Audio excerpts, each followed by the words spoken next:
एक समय की बात है। एक पंडित जी कई वर्षों तक काशी में शास्त्रों का अध्ययन करने के बाद गांव लौटे।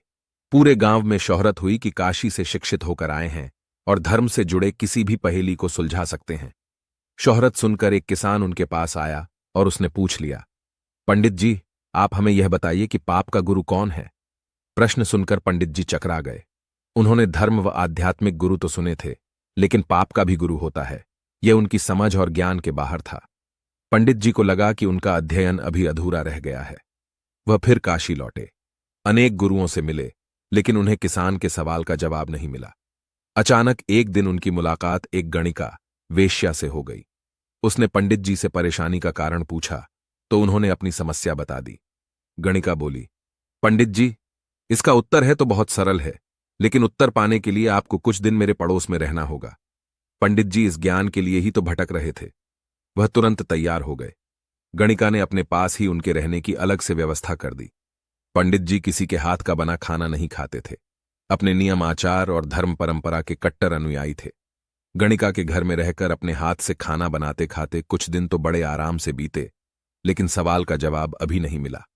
वह उत्तर की प्रतीक्षा में रहे। एक दिन गणिका बोली, पंडित जी, आपको भोजन पकाने में बड़ी तकलीफ होती है।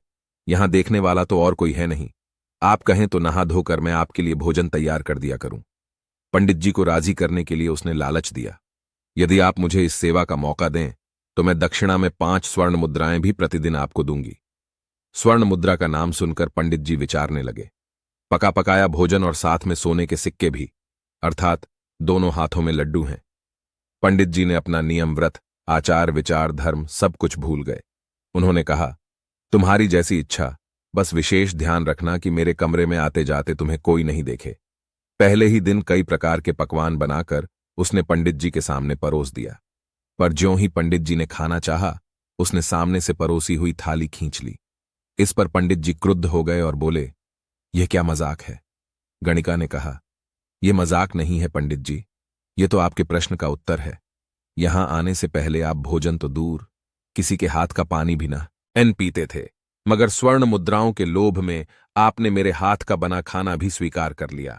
यह लोभ ही पाप का गुरु है।